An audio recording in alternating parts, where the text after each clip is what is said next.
کل ہمارے پاکستان کے زیادہ تر لوگ سخت مایوس ہیں، گھبرائے ہوئے ہیں، ملک چھوڑ کے جانا چاہتے ہیں، وہ کہتے ہیں یہاں پہ ہمارا فیوچر نہیں ہے، تو کیا پیغام دیں گے انہیں، کیا کہیں گے؟ جہاں تک فیوچر کی بات ہے، ویسٹ میں فیوچر نہیں ہے جہاں لوگ جا رہے ہیں۔ کیوں؟ ان کے سائنسدانوں سے پوچھ لو، انہوں نے 2032 کی پیشن گوئیاں کی ہوئی ہیں ان کے سائنسدانوں نے، نجومیوں نے نہیں، کہ سمندر جو ہیں وہ چڑھ دوڑیں گے جو ان سمندروں کے کنارے ممالک ہیں ان پہ، اور انہیں تباہ و برباد کر دیں گے۔ دوسری چیز، چائنا جب سے آیا مارکیٹ میں، کیونکہ یورپ کی ساری ترقی اور کامیابی انڈسٹری سے تھی، ایگریکلچر سے یا منرل سے نہیں تھی، یا تھوڑی بہت فشنگ تھی۔ چائنا نے ان کی تمام مارکیٹیں جو ہیں ان کو سلا دیا ہے، بہت زیادہ بے روزگاری ان کو فیس کرنی پڑ رہی۔ دونوں جنگیں جو اس سے بھی پہلے ہوئیں وہ بھی معاشی حالات کی وجہ سے ہوئیں۔ اب معاشی طور پہ ویسٹ جو ہے وہ بہت ہی کمزور ہوتا جا رہا ہے، اس کے ہاں بے روزگاری بڑھ گئی ہے، غربت بڑھ گئی ہے، مہنگائی بڑھ گئی ہے، لوگ پریشان ہیں۔ ہمارے لوگ تو ان کی تو عقل نہیں کام کرتی ہے جو باہر جا رہے ہیں۔ میں ہر ایک کو منع کرتا ہوں کہ تمہارے پاس یہاں کھیت موجود ہے، جس کے پاس پروڈکشن یونٹ موجود ہے اسے کیوں بھاگنا ہے ملک سے؟ اپنے کھیتوں کو آباد کرو، اپنی دکانوں کو آباد کرو، اپنی گلیوں کو آباد کرو، تمہیں بہترین زندگی گزرے گی۔ صرف جب ہم کمپیریزن کرتے ہیں نا دوسری اقوام سے، پھر ہم بھاگتے ہیں، کمپیریزن میں ہم کمزور ہیں، مگر یہاں سب کچھ ہو جانا ہے۔ انڈیا میں کروڑوں آدمی فٹ پاتھ پہ پیدا ہوتا ہے، فٹ پاتھ پہ مرتا ہے، کروڑوں آدمی رکشہ رائڈر ہے، ٹرین کے اوپر چھتوں کے لوگ سفر کرتے ہوئے مرتے ہیں۔ پاکستان میں تو باہر کوئی نہیں سوتا، یہ صرف مستی ہے باہر جانے کی، دھوکے میں ان سب کو واپس آنا ہے۔ دور فتن کی حماد بن نعیم بن حماد کے مجموعے کی ایک احادیث ہے جو آج کل یہ اوریا کبھی کبھی کوٹ کرتا ہے۔ پوچھا گیا یا رسول اللہ صلی اللہ علیہ وسلم، آخر زمانہ میں فرنگیوں کے ملک ہوں گے؟ فرمایا بہت سے ہوں گے۔ کیا ان میں مسلمان بھی ہوں گے؟ فرمایا بہت لوگ وہاں مسلمان ہوں گے، مگر آخر زمانے میں ان کو قتل کیا جائے گا۔ تو وہ زمانہ آ گیا، کیونکہ نفرت کی لہر، دیکھا کام تو چھوٹا سا سٹارٹ ہوتا ہے نا، ابھی برطانیہ میں ہوا نا شروع، یہ بڑھ جائے گا۔ وہ جو خاکے بناتے ہیں وہ بھی اسی لیے بناتے ہیں، آپ کو ٹیسٹ کرتے ہیں کہ آپ میں غیرت کتنی رہ گئی ہے، سو گئی ہے یا جاگتے ہو۔ تو یہ تو کامیاب تو آپ کا خطہ ہونا ہے۔ کیوں؟ آپ کے پاس ہر پیداوار ہے، پہاڑ ہیں، برف ہے، سبزیاں ہیں، گوشت ہیں، پھل ہیں، انڈے ہیں، دودھ ہے، بکری ہے، پانی ہے۔ کوئی چیز ایسی ہے جو آپ کے پاس نہیں؟ آپ کو صرف IMF سے پیسے ہی لیتے ہیں نا کہ کوئی سامان لیتے ہیں، سامان تو آپ کے پاس موجود ہے۔ وہ تو مس مینجمنٹ کی وجہ سے اور کرپشن کی وجہ سے ہم ذلیل ہو رہے ہیں، ورنہ تو کوئی ایسی بات نہیں ہے۔ یہاں ہر چیز بازار آپ کے بھرے ہوئے ہیں یا نہیں؟ کوئی چیز آپ چاہیں، کھانا پینا پہننا، تو آپ کو دقت ہوتی ہے؟ تو پھر پاکستان میں کوئی دقت نہیں۔ اور یہ کب تک بہتری کی امید؟ میرا اندازہ یہ ہے کہ اس سال میں بہتری شروع ہو جائے گی، آخر میں 2024 کے آخر میں پاکستان بہتری کی طرف چل پڑے گا؟ چل پڑے گا، اور 2025 میں آپ اس کا نظارہ خود کریں گے۔ واہ ماشاءاللہ، مجھے تو کوئی دھوکہ نہیں، وہم نہیں ہے۔ اور اس کے بعد پھر یہ آگے بڑھتا رہے گا یا پھر کہیں بڑھے گا؟ پیچھے، اب پیچھے ریورس نہیں ہے، پھر تو آگے ہی ہے۔ واہ، یہ تو آپ نے بڑی اچھی امید دی۔ نہیں بالکل، مجھے کوئی ڈاؤٹ نہیں اس بارے میں، کیونکہ وجہ یہ ہے نا، کچھ ایسے اللہ بندے دے دے گا، ایک ہی بندہ چاہیے ہوتا ہے۔ عمر مل گیا تھا نا امت کو، مل گیا، عمر فاروق رضی اللہ تعالیٰ عنہ، تو نقشہ بدل دیا امت کا، یا ان تمام اصحاب رسول نے جن کو چانس ملا۔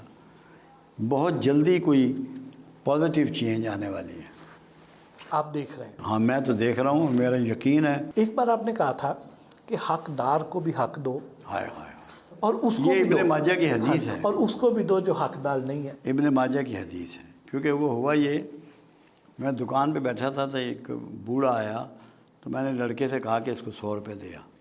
وہ دینے گیا، واپس آ گیا پیسے لے کے۔ میں کہا بھائی تو پیسے کیوں لے آیا؟ کہتا میں اس کو جانتا ہوں، یہ حقدار نہیں ہے۔ میں نے کہا تو پہلے تو پیسے دے کے آنا۔ پھر ابن ماجہ کی حدیث میں نے اسے بتائی کہ حقدار کو بھی دو، نا حقدار کو بھی دو۔ اصحاب رسول نے پوچھا حقدار کا دینا تو سمجھ میں آ گیا، نا حقدار کا فرمایا جو تمہیں ناحق مل رہا ہے یہ بند نہ ہو جائے۔ ہم کون سا حق اللہ کا پورا کر رہے ہیں جس پہ ہمیں موجیں مل رہی ہیں، گاڑیاں، کھانے پینے، بنگلے، کوٹھیے۔ یہ جو ہمیں روڈ سائڈ پر اشارے پر ہمیں جو عام بھکاری نظر آتا ہے، یہ بھی جواب دوں آپ کو، بھکاریوں کو ختم کرنا اسٹیٹ کی رسپانسبلٹی ہے، آپ کی نہیں۔ کیوں؟ قرآن یہ کہتا ہے مانگنے والے کو بھی دے، نہ مانگنے والے کو بھی دے، دکھا کر بھی دے، چھپا کر بھی دے۔ جو نہیں مانگ رہا اسے چھپا کے دینا ہے کہ اس کی عزت نفس مجروح نہ ہو، جو مانگنے کے لیے نکل گیا اس کو ظاہرہ دینا ہے۔ تو آپ کو تو مانگنا والے کو دینا ہے، دینا ہے۔ بھرے وہ پیشہ ور بھکاری ہے جو مرضی ہو، قرآن کی واضح ہدایت موجود ہے، مانگنے والے کو بھی دو، نہ مانگنے والے کو بھی دو، ظاہرہ بھی دو، چھپا کر بھی دو۔ قرآن نے یہ سمجھایا کہ جو مانگ رہا ہے، جس کو اپنی عزت نفس کا خیال نہیں ہے، اسے ظاہرہ دو، اور جو نہیں مانگ رہا، عزت نفس چھپائے بیٹھا ہے، اسے پردے سے دو۔ آپ بھکاریوں کی بات کر رہے ہیں، آپ کے اوپر ڈیوٹی ہے قرآن کی روح سے کہ آپ مانگنے والے کو دیں گے، چاہے وہ پیشہ ور بھکاری ہے، چاہے سچا بھکاری ہے، چاہے جھوٹا بھکاری ہے۔ یہ اسٹیٹ کی رسپانسبلٹی ہے کہ جو امر بالمعروف اور نہی عن المنکر کی ذمہ دار ہے کہ وہ بھکاریوں کو روکے، ان کا سد باب کرے، ان کے لیے کوئی ہاسٹل تعمیر کرے، ان کے روزگار کا بندوبست کرے۔ آپ پر قرآن نے یہ ذمہ داری ڈال دی کہ مانگنے والے کو بھی دینا ہے، آپ نے وہ دینا ہے۔ دینے پہ تو دیکھو نا، قرآن کمال کی بات کرتا ہے، نہ ہاتھ کو اتنا کھلا چھوڑ دے کہ کل کو درماندہ پھرتا رہے، اور نہ گردن سے باندھ لے کہ کسی کو کچھ دے ہی نہ۔ تو لوگوں نے تو ہاتھوں کو گردنوں سے باندھا ہوا ہے، اور کچھ لٹائے جاتے ہیں، احساس نہیں کرتے۔ اللہ کہتا ہے نارمل رہو، اعتدال میں رہو، اعتدال کی زندگی گزارو، سارے عبادات میں بھی، صدقہ خیرات میں بھی اعتدال کو رواج بناؤ۔ اللہ پاک انسان سے توبہ کی توفیق کب چھین لیتا ہے؟ بڑی آسان سی بات ہے، جب وہ اللہ سے معافی کی امید چھوڑ دیتا ہے۔ کیوں؟ شیطان نے غلطی کی، آدم نے غلطی کی، دونوں کا برابر ہو گیا۔ آدم نے معافی مانگ لی کہ میں نے اپنی جان پہ ظلم کیا، میں نے غلطی کر دی، ایڈمٹ کر لیا نا۔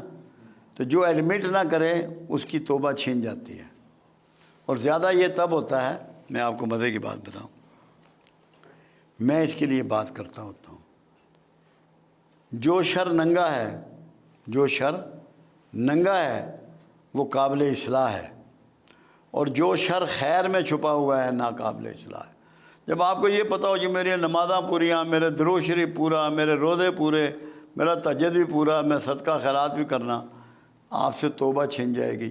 جس سے توبہ چھن گئی اس سے اعزاز چھن گیا۔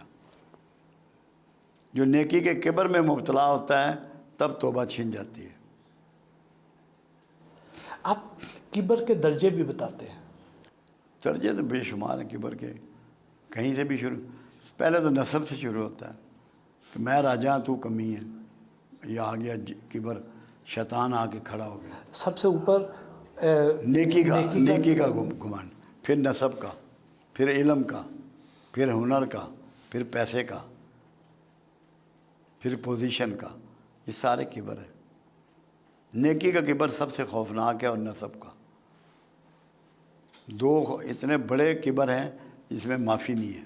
آپ ہمیشہ زور دیتے ہیں کہ انسان کو جو لاحق امراض ہیں ان میں سے 80% کا تعلق انسان کی ذہنی اور نفسیاتی مسائل کے ساتھ ہے۔ میرا خیال ہے اس سے زیادہ، کیونکہ دو چیزیں ہیں۔ قرآن یہ کہہ رہا ہے بیمار تو اپنی غلطیوں سے ہوتا ہے، شفا میں دیتا ہوں۔ اگر یہ بات قرآن نہ کہتا تو پھر میں یہ نہ کہتا۔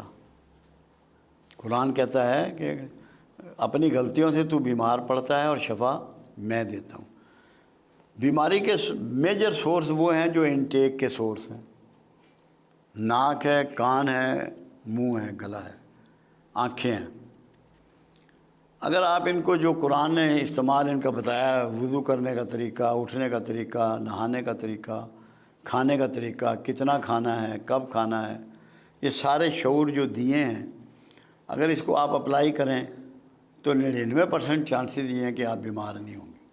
اب میں بیمار ہوتا ہوں نا، میں نے اپنی جوانی میں بہت بے اعتدالی کی ہے، کھانے پینے میں ایکسرسائز نہیں کی، جو کہ ایک لازمی جز ہے۔ یوگا سے بہتر ایکسرسائز آپ کو نماز کی شکل میں دے دی گئی ہے، جو ایکسرسائز جو ذہن اور جسم دونوں کو ڈیل کرتی ہے۔